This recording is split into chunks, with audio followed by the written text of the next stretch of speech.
2023년 11월 10일 금요일 새벽입니다. 하나님 말씀은 욥기 7장 1절에서 21절까지입니다.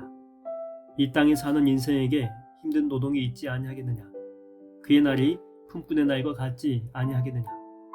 종은 저녁 그늘을 몹시 바라고 품꾼은 그의 싹을 기다리나니 이와 같이 내가 여러 달째 고통을 받으니 고달픈 밤이 내게 작정되었구나.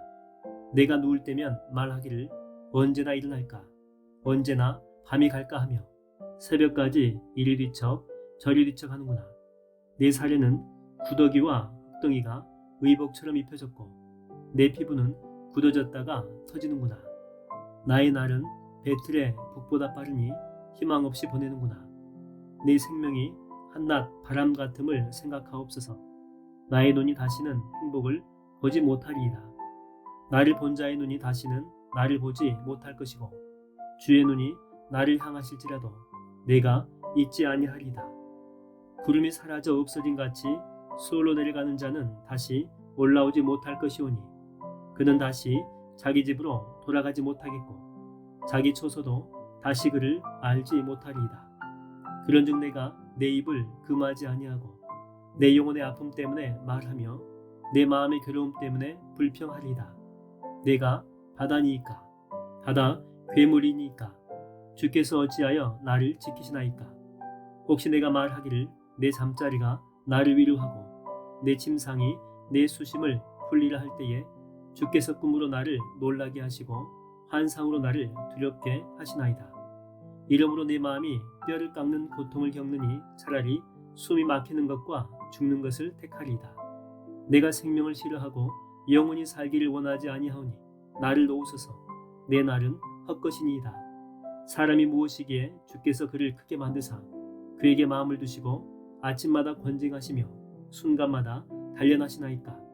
주께서 내게서 눈을 돌이키지 아니하시며 내가 침을 삼킬 동안도 나를 놓지 아니하시기를 어느 때까지 하시리이까. 사람을 감찰하시는 이여 내가 범죄하였던들 주께 무슨 해가 되오리이까. 어찌하여 나를 당신의 관역으로 삼으셔서 내게 무거운 짐이 되게 하셨나이까. 주께서 어찌하여 내 허물을 사하여 주지 아니하시며 내 죄악을 제거하여 버리지 아니하시나이까. 내가 이제 흙에 누우리니 주께서 나를 애써 찾으실지라도 내가 남아있지 아니하리이다. 하나님 말씀을 증거하겠습니다. 계속해서 이어지는 그 욥의 이야기죠. 아픔을 호소하는 그런 말들입니다. 보니까 여러 달째 지금 고통 속에 있습니다. 통증은 보통 밤에도 많이 아프지 않습니까? 밤에도 통증이 있고 힘들고도 괴롭습니다. 그래서 욥도 잠도 못 자고 새벽까지 뒤척이는 그런 모습이죠. 그리고 또 이렇게 이야기합니다. 내 살에는 구더기하고 흙덩이가 의복처럼 아예 달라붙어 있는 것 같다. 이렇게 그 정도로 힘들다는 거죠. 또 피부는 굳었다 터졌다를 계속해서 반복하고 있고 또 자신의 존재를 이렇게 이야기합니다. 바람같이 있다가 금방 사라지는 존재, 또 없어지는 구름 같은 그런 존재다. 그만큼 가치가 없어졌다라고 하는 거죠. 너무 힘드니까 꿈을 꾸면 좀 낫겠지 싶어도 꿈도 환상도 이게 두려움으로 가득하다라고 이야기하죠. 한마디로 이렇게 지금 자기는 뼈를 깎는 이런 고통 속에 있다라고 하는 거예요. 그러면서 하나님한테 하소연하잖아요. 주님, 내가 뭐 바다 괴물도 아닌데 왜 나를 이렇게 비참하게 다루십니까? 이렇게 점점 죽음을 향해 내려가는 자신의 모습을 이야기합니다. 차라리 사는 것보다 죽는 것이 더 낫다라고 하는 거죠. 근데 여러분 이걸 잘 보십시오. 지금 욥이 지금 하소연하고 있고 마음 가운데 하나님에 대한 그런 원망이 있는 것 같은데, 근데 욥이 이렇게 지혜로운 게 뭐냐면, 자, 이걸 지금 다 누구한테 하고 있는 것입니까? 그렇죠? 하나님한테. 그러니까 기도를 바꾸어서 하나님께 하고 있다라고 하는 거예요. 이게 방향성이 하나님을 향해 있다라고 하는 거죠. 하나님을 부인하는 그런 모습이 아니에요. 물론 너무 힘들어가지고 하나님 원망하기도 했다라고 했죠. 하소연했다라고 했죠. 내가 바다 괴물도 아닌데 뭐 그렇게 취급하냐, 뭐 이렇게 이야기를 하면서. 그래도 욥이 지혜로운 것은요, 하나님이라고 하는 그 끈을 절대 놓치지 않았다라고 하는 것입니다.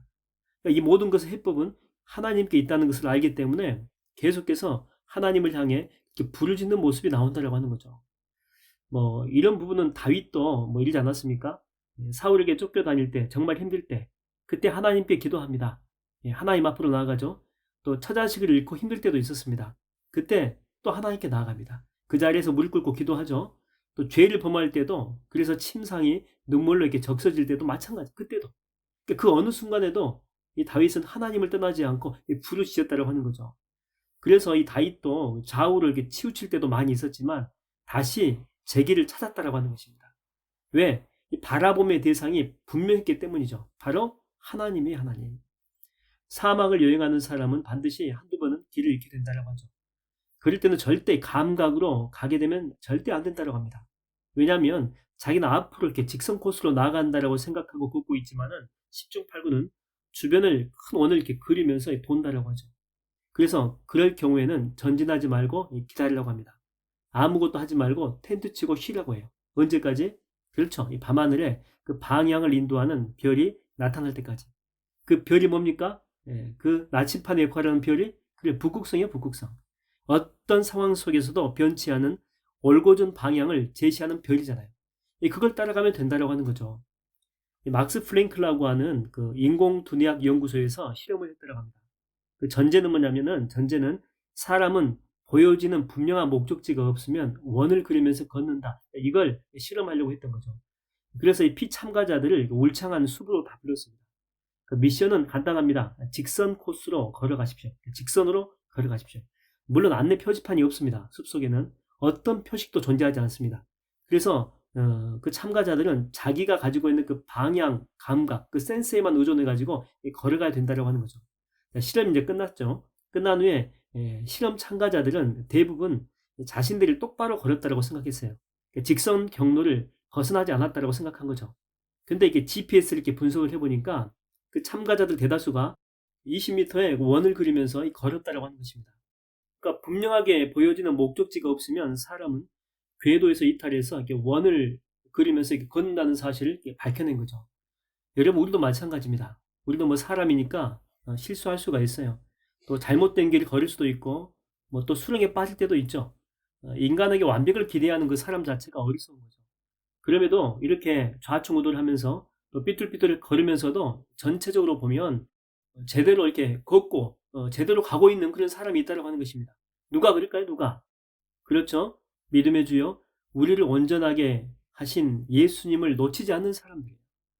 그러니까 하루가 이렇게 부족한 하루였지만 그날 하루를 말씀으로 이렇게 비추어 보고 또 중요한 결정을 앞두고 있을 때에도 기도하면서 주님의 뜻을 묻고 행하려고 이렇게 몸부림칠 때 그런 사람들을 다시 회복해서 이 사막과도 같은 인생에서 주님이 원하시는 길을 걸어갈 수가 있다고 하는 것입니다. 근데 반대로 우리가 인생을 멋지게 살고 있는 것 같고 남부러울 정도로 이렇게 성공한 것 같아요. 지혜로운 것 같아요. 내 스스로가. 그럼에도 이렇게 자기 판단만으로 인생을 살게 된다면 원을 그리듯이 허무한 인생을 반복할 뿐이다라고 하는 것입니다. 우리가 잘 알고 있는 그 백마탄 왕자로 잘 알려진 그 장국영 알지 않습니까? 장국영. 자살해 죽었잖아요. 이 사람의 죽음은요, 인생의 허무감을 정말 깊이 우리로 하여금 느끼게 만들었잖아요. 그가 부족한 게 뭐가 있습니까? 뭐 돈이 없습니까? 인기가 없습니까? 뭐 명예가 없습니까? 다 좋아해요, 다. 그런데 그가 죽기 전에 그랬다라고 하죠. 행복하지 않다. 행복하지 않대. 뭘 해도 허무하다고. 그래서 그는 이 겉으로는 웃고 있었지만 브라운관 앞에서는 웃고 있었지만 무대 위에서는 웃고 있었지만은요. 서서히 죽어가고 있었다고 하는 것입니다. 여러분 인생을 살면서 우리가 이 바라봐야 될 목적, 대상 이걸 잘못 붙잡게 되면요. 여러분이 그 추구한 것 그게 이루어질지라도 그거 이루고 난 다음에 죽는다니까요. 허무감이 정말 깊이 몰려와요. 왜? 왜 그랬습니까? 자기는 직선 코스라고 생각하고 정말 앞으로 전진하는 삶을 살았다고 생각했는데 그게 아니었던 거죠. 그냥 원을 그렸다니까 원을. 또 원을 그리며 돌았던 자기 인생이 비참하기 때문에 그런 거예요. 근데 여러분 오늘 본문의 욥을 보십시오. 비록 겉으로는 죽은 것 같고 정말 비참할 정도가 이루 말할 수가 없어요. 그럼에도 욥은 여러분 행복한 사람이에요. 왜? 왜 그랬습니까? 하나님 바라보고 있잖아요. 하나님. 하나님 놓치지 않았잖아요. 지금도 하나님께 기도하고 있잖아요. 하나님한테 해결책을 물어보잖아요. 하나님을 마지막까지 놓치지 않았기 때문에 그런 거예요. 여러분 우리들의 그 바라봄의 대상은 누굽니까? 그래요. 예수 그리스도. 우리 하나님밖에 없다니까요. 믿음의 주여 또 온전하게 하여 주신 예수 그리스도 그분만을 바라보는 거예요. 그분을 놓치지 않는 거예요. 그분을 붙드는 거예요. 그게 바로 우리 인생 가운데서 승리하는 비결이라고 하는 것입니다. 할렐루야. 여러분 오늘도 예수만 바라보십시오. 예수만이 우리의 소망이고 목적이고 우리의 비전입니다. 할렐루야. 기도하겠습니다. 하나님 아버지, 오늘 하루도 살면서 우리가 어찌된 인생을 살든지 간에 예수만 바라보게 하여 주시옵소서. 좌충우돌 할지라도 주님이 우리의 비전이고 목적이고 우리의 길입니다. 주님 따라 살 때 우리는 마지막에 승리할 수 있습니다. 아무리 허울 좋은 인생을 산다라고 할지라도 원을 그리며 사는 인생 아니겠습니까? 하나님, 오늘도 예수 그리스도만 나의 비전이고 나의 꿈이고 나의 소망임을 인정하며 그리스도를 바라보며 한 걸음 한 걸음 걷는 축복의 날 되게 인도하여 주시옵소서. 예수님의 이름으로 기도하옵나이다. 아멘.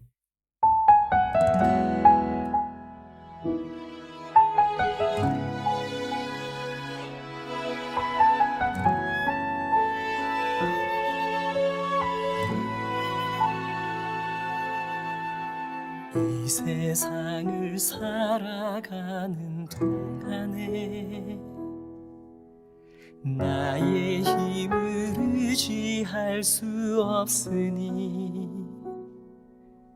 기도하고 낙심하지 말 것은 주께서 참 소망이 되심이라.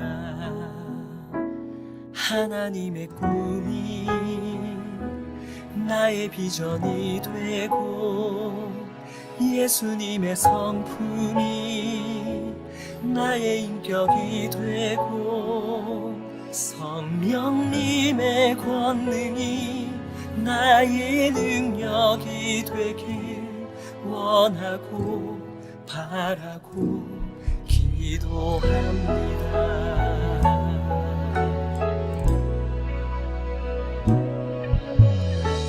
세상을 살아가는 동안에 나의 힘을 의지할 수 없으니 기도하고 낙심하지 말 것을 주께서 참 소망이 되시니라. 주의 길을 걸어가는 동안에 세상에 거두지할 수 없으니 감사하고 낙심하지 말 것을 주께서 참 기쁨이 되시니라. 하나님의 꿈이 나의 비전이 되고 예수님의 성품이 나의 인격이 되고 성령님의 권능이 나의 능력이 되길 원하고 바라고 기도합니다.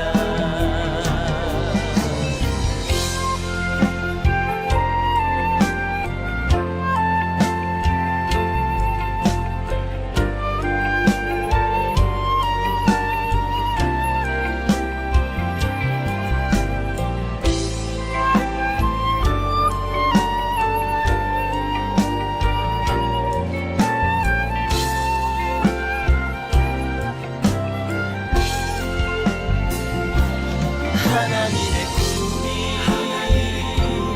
나의 비전이 되고 예수님의 성품이 나의 인격이 되고 성령님의 권능이 나의 능력이 되길 원하고 바라고 기도합니다.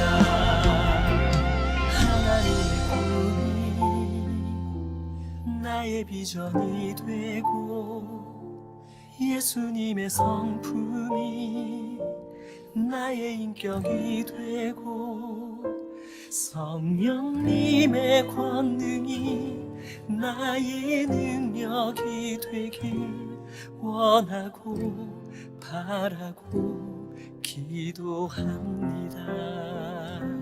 하나님의 꿈이 나의 비전이 되고 예수님의 성품이 나의 인격이 되고 성령님의 권능이 나의 능력이 되길 원하고 바라고 기도합니다. 원하고 바라고 기도합니다.